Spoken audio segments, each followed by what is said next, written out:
El 24 de febrero, exactamente en 10 días más, se cumplen 2 años desde que Rusia invadió Ucrania. Y el conflicto está lejos de terminarse y sumando nuevos episodios, específicamente este miércoles. Es el tema que analizamos en la conversación de todos los días junto a Raúl Sor. Muy buenas noches, Raúl. Hola, Nicolás. Sí, lejos de terminar está este conflicto que ha tenido altos y bajos, ires y venires como todos los conflictos. En algún momento Ucrania lanzó una ofensiva, esa ofensiva se estancó y ahora, están en una situación de virtual empate, salvo que Rusia ha tomado la iniciativa y según Oleksandr Syrskyi, el nuevo comandante en jefe de las fuerzas ucranianas, Rusia está avanzando en todo el frente. De manera que, y él ha dicho que están atravesando por una situación muy difícil. Y hay algo que es característico en todos los conflictos y que es parte, algunos dirán, de la propaganda, otros de la guerra psicológica, y está en todos los manuales, Nicolás, de temas bélicos. Cuando se sufre una derrota o se enfrenta una dificultad, hay que tratar de compensarla con otra noticia positiva que influya en el ánimo de quienes reciben esa información y especialmente de las fuerzas propias. Y dado que el momento por el que atraviesa el ejército ucraniano es particularmente difícil, se multiplican las informaciones sobre jóvenes que tratan de eludir el servicio militar, algo bastante comprensible. También ocurre en Rusia, es decir, en una guerra en que, digamos, no se vislumbra un final y los riesgos son muy grandes para los participantes, es natural que muchos no quieran participar a menos que tengan una motivación muy especial.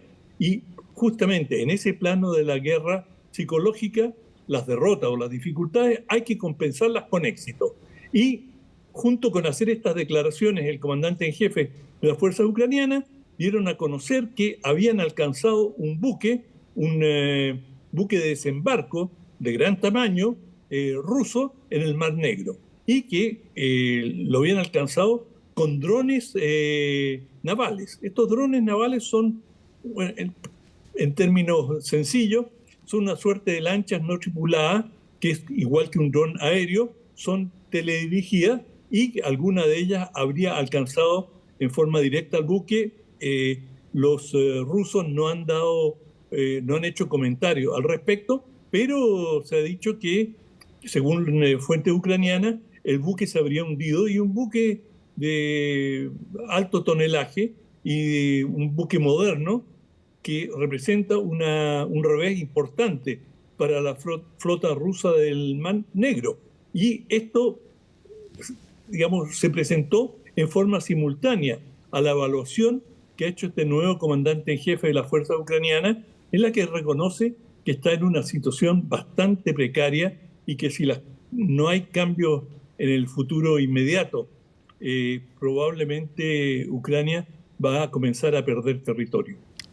Tetsekar Kunikov, ese es el nombre del buque de desembarco que las fuerzas ucranianas destruyeron. Tú mencionaste a través de los drones navales, me estaba imaginando que son como torpedos en la superficie del mar, me imagino. Ahora, en el momentum de este conflicto, Raúl, uno puede hablar de estancamiento, de no mucho avance notorio, más allá de lo que diga cada una de las partes. Uno en verdad, incluso lo ve desde acá, que estamos cubriendo noticias de distintos ámbitos, como que uno ya se acostumbró a esto, ya pocas cosas sorprenden, la informa porque son cosas relevantes, pero no es algo que cause demasiada sorpresa. O sea, estamos hablando de un buque ruso destruido por fuerzas ucranianas y lo vemos, sí, como algo importante, pero no es algo tampoco que marque titulares ni nada. Entonces, esa es la reflexión que quería que hiciera junto a nosotros. Si ya entramos a una latencia o ya estamos hace tiempo en eso y simplemente estamos acumulando tiempo, acumulando meses, y esto se va quedando ahí sin un futuro que uno pueda proyectar con algo de certeza. Tienes razón, Nicolás. Y a esto se le llama en términos bélicos, fatiga bélica.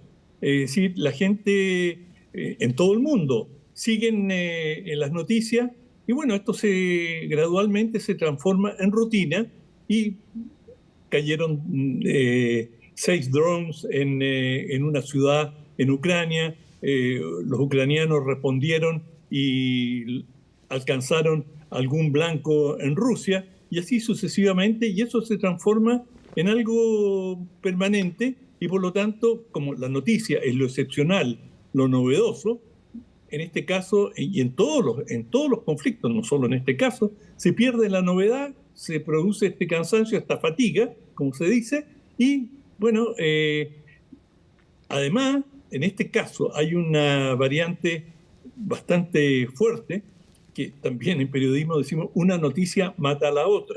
Es decir, cuando hay una noticia más urgente, la anterior, aunque pueda ser muy relevante, va perdiendo importancia.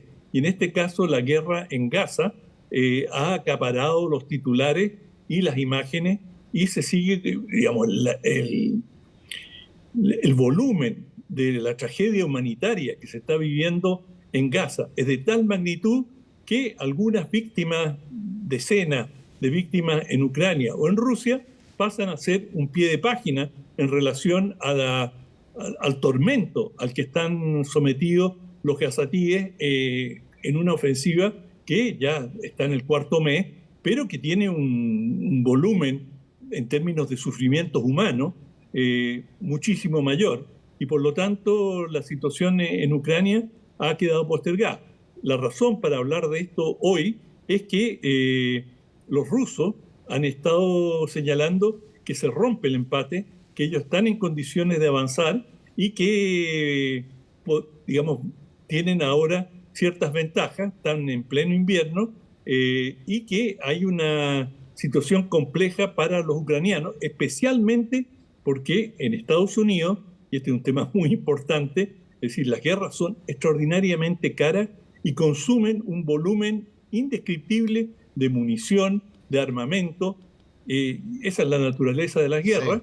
Sí. Y justamente en este momento, Estados Unidos en el Congreso hay una reticencia cada vez mayor a entregar los fondos, si bien fueron aprobados en la Cámara Alta, en el Senado, donde los demócratas tienen mayoría, pero entre los republicanos hay grandes dudas de seguir facilitando cantidades significativas de dinero. Estados Unidos ha entregado decenas de miles de millones de dólares a Ucrania y hay muchos parlamentarios estadounidenses que consideran de que eso no se condice con los resultados. Es decir, ellos quieren ver una situación, una expectativa de fin del conflicto y sin embargo lo que ven es un conflicto que no solamente mejora desde la perspectiva de Estados Unidos, sino que se extiende y podría extenderse en forma indefinida. No es la misma visión que tienen los europeos, que claro, Ucrania la tienen al lado, es un país vecino o para vecino, y que, digamos, para el resto de Europa es un tema mucho más crucial y a eso se refiere también lo que hemos estado comentando sobre las declaraciones del expresidente Trump. Bueno, Estados Unidos en las últimas décadas sabe que las guerras extensas en el tiempo marcan la política interna. Guerra de Vietnam, invasión a Irak, los 20 años en Afganistán y el trágico desenlace con la retirada de las tropas estadounidenses. Y también sabemos que en la política nada es casualidad ni coincidencia. Hace algunos días la entrevista de Tucker Carlson a Vladimir Putin, que ha tenido todo tipo de comentarios, y una de las frases más destacadas fue de Vladimir Putin, que dijo, si Estados Unidos, o más bien, Tucker Carlson le preguntó, ¿cómo se puede detener esta invasión? Él dijo, primero, que Estados Unidos deje de entregarle armas a Ucrania. Y ahí, un poco relacionando a lo que tú decías, no es solamente un mensaje para que Rusia en verdad esté dispuesto a dejar su ofensiva. Ahí me imagino que Vladimir Putin tiene visto eso que tú mencionabas, de que hay críticas por parte de sectores políticos de Estados Unidos a que se le siga entregando dinero en armas y de otro tipo a Ucrania. Y entonces yo me imagino que teniendo eso en cuenta, Vladimir Putin acepta esta entrevista y la utiliza para mandarle un mensaje a Estados Unidos. Y aquí se juntan dos cosas. Uno, Estados Unidos deja de entregar armas a Ucrania y eventualmente dejamos la invasión. Pero al revés, si todo el mundo en Estados Unidos lo vio, los que presionan al gobierno de Biden para que deje de entregar armamento dicen, ojo, no solamente está el uso del enorme gasto, sino que Putin está diciendo que dejemos de entregar armas y así eventualmente puede terminar la guerra. Sí, bueno, Tucker es un gran admirador y próximo a Trump, Sí. de manera que no es casual que Putin lo haya escogido a él para darle esta entrevista.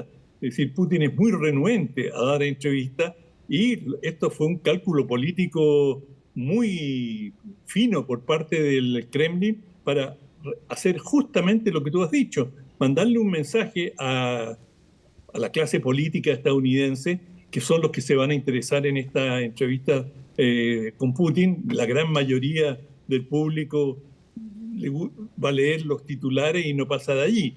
Pero el mensaje a Trump es, si tú llegas al gobierno por parte de Putin, nosotros estamos dispuestos a parar esta guerra si Estados Unidos deja de ayudar, porque en la práctica, objetivamente, esto es una guerra por terceros interpuestos, como se suele decir. Es decir, Estados Unidos está sustentando esa guerra en Ucrania. Ucrania puede tener muchas razones emocionales, ideológicas, históricas para llevar adelante su guerra. Pero las guerras también son fenómenos materiales concretos. Y si no fuera por la ayuda masiva de Estados Unidos y otros países, pero principalmente Estados Unidos, Ucrania hace mucho tiempo que habría tenido que ceder por lo menos los territorios que tiene ahora y no estaría en condiciones de mantener su defensa. Pero esta inyección permanente que ha recibido por parte de Occidente es, en cierta medida, una guerra por tercero interpuesto. Es decir, los europeos lo dicen con toda claridad. Si no peleamos en Ucrania, bueno, nos vamos a encontrar con los rusos en nuestra frontera. Y esto es particularmente cierto para los países del Mar Báltico, Estonia, Letonia, Lituania. Es cierto hasta cierto punto para Polonia. Es decir, toda Europa del Este se siente directamente amenazada y considera que es mejor detener a Rusia en Ucrania y no esperar a que lleguen a las puertas de sus países. Bueno, muchos hablan de que ese sería el siguiente gran hito y que cambiaría al menos la atención mundial, si es que hay ataque a otro país de la OTAN. Y tal como lo han dicho todos los presidentes que integran la OTAN, y también lo dijo Joe Biden y también Barack Obama por Twitter. Dijo, es muy importante mantener la decisión de que si un miembro de la OTAN es atacado, Estados Unidos tiene que entrar. Eso es lo que provoca que al menos con esa fuerza y con esa convicción Rusia no siga avanzando hacia otros países. Bueno, ojalá que no suceda eso. Y es parte también del conflicto entre Rusia y Ucrania que hemos analizado en esta última mirada junto a Raúl Soro. Como siempre, un privilegio estar contigo. Te mando un abrazo, Raúl. Igual, Nicolás, que estés bien. Chao. Termina la última mirada de este miércoles. Sigan con nosotros acá en CNN Chile.